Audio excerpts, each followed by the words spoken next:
युवराज मेहता एक ऐसा नाम जो शायद आज सबकी जुबां पर है। और किस वजह से जुबां पर है वो वजह जानकर हमारे अंदर एक गिल्ट की भावना आ जाती है, एक शर्मिंदगी महसूस होती है कि हमसे कहाँ चूक हो गई। किससे कहाँ चूक हुई? प्रशासन से?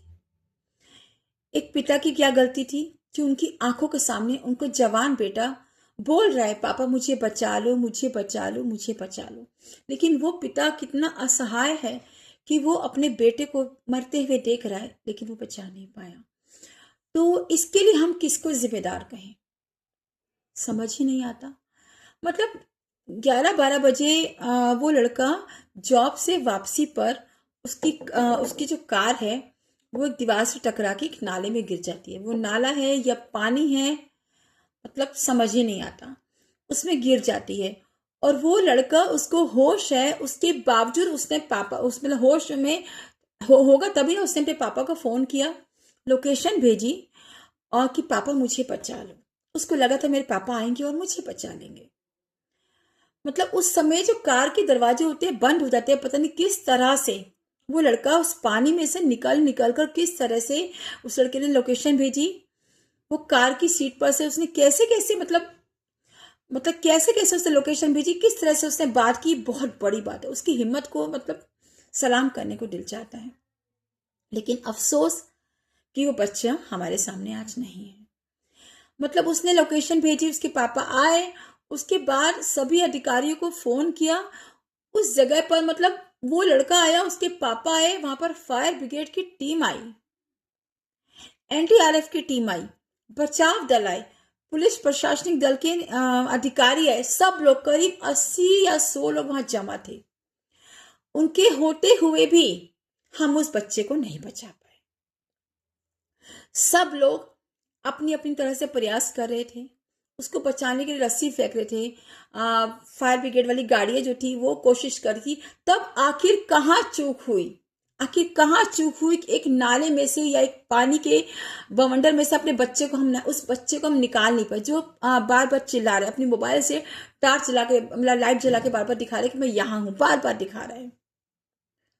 2-3 घंटे इतनी मशक्कत के बाद भी हम उसको बचा नहीं पाए। ये हमारे लिए बहुत शर्म की बात है।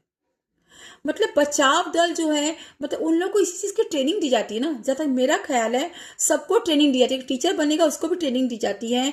और जो बचाव दल है, अग्निशमन के अधिकारी हैं, ये जो भी हो मतलब है, और ये एनडीआरएफ की टीम है, इन सबको एक स्पेशल ट्रेनिंग दी जाती है कि किस तरह से बाढ़ में, भूकंप में, या आग में, या पानी में कोई डूब रहा है, उस सिचुएशन में हम लोग किस तरह से किसी आदमी को बचाएंगे। उसमें ठंड और गर्मी नहीं देखी जाती।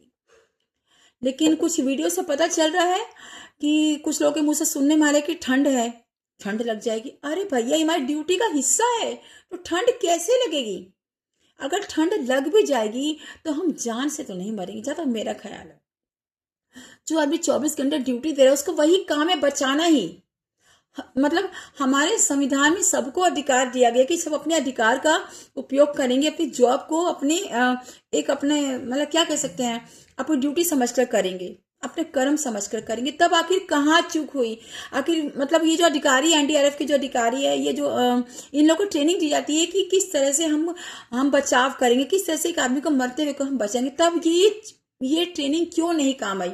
या तो इससे दो ही रीजन निकलते हैं, या तो हमारी ट्रेनिंग में कमी है, हमारी ट्रेनिंग में कहीं चूक है, या हम अपने को बचा रहे थे, अपने शरीर को बचा रहे थे, या हमारे पास सामान नहीं थे, प्रॉपर सामान हमारे पास नहीं था, रस्सी नहीं थी, या पकड़ने के लिए हुक नहीं था, कि क्या हमारे पास नहीं था कि रस्सी खींचकर भी उस बच्चे को नहीं बचा पाए।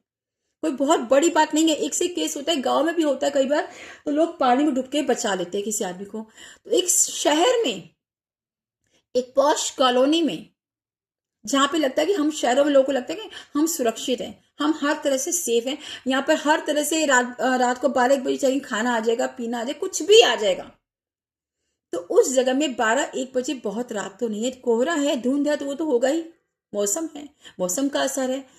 तो हम आखिर हमारे पास किस संसाधन की कमी थी, ऐसा कौन सा संसाधन चाहिए था। मान लीजिए बीच में सरिया भी होगा तो ऐसे कौन सा संसाधन था, मतलब की कमी थी कि हम वहां तक रस्सी फेंके या उस बच्चे तक हम नहीं पहुंच पाए, उस लड़के तक हम नहीं पहुंच पाए, और वो लड़का तड़पता रहा। जब 3 बज गए तब उसके पापा का भी बयान था कि उन्हें लगा कि अब मैं अपने बच्चे को नहीं बचा पाऊंगा। उनकी बात सही साबित हुई।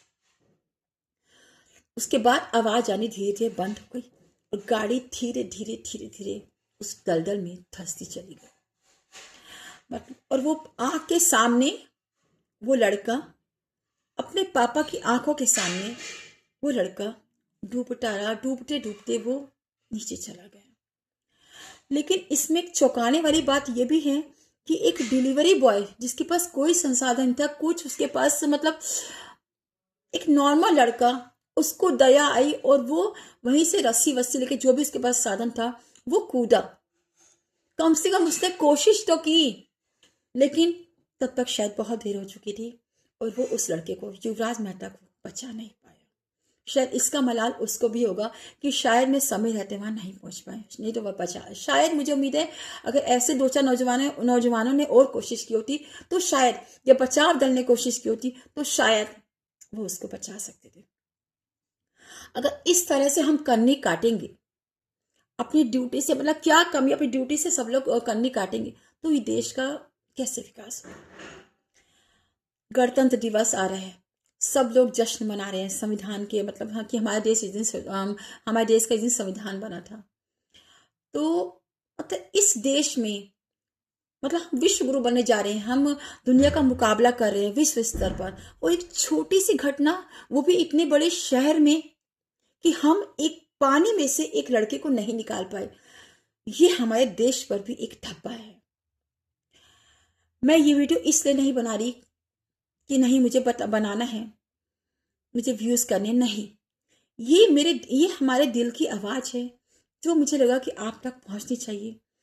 एक मेरे दिल में कसक थी जो मुझे लगा कि आप तक मुझे, मतलब बात मुझे करनी चाहिए, एक दिल हल्का हो।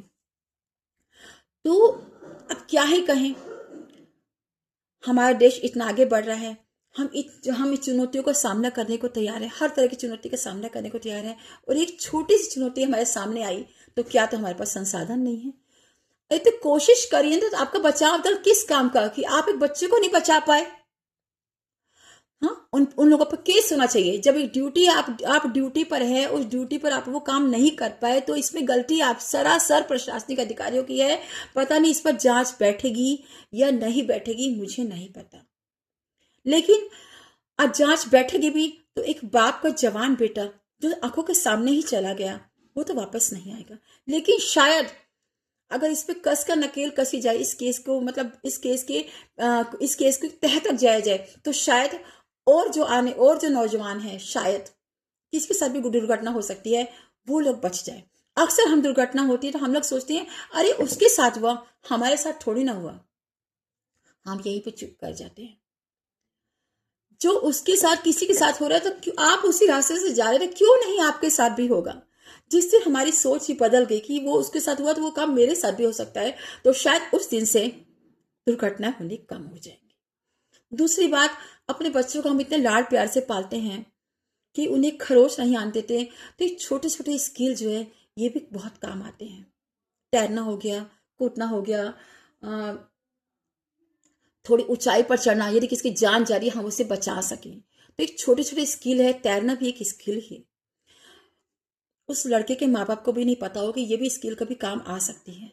उसके पापा को भी नहीं पता हो कि ये भी स्किल, कि अगर मुझे तैरना आता तो निश्चय ही अपने बच्चे को बचा लेते, या उस लड़के को तैरना आता तो शायद वो अपनी जान बचा लेता, या भीड़ में से किसी को आता शायद तो वो बचा लेते।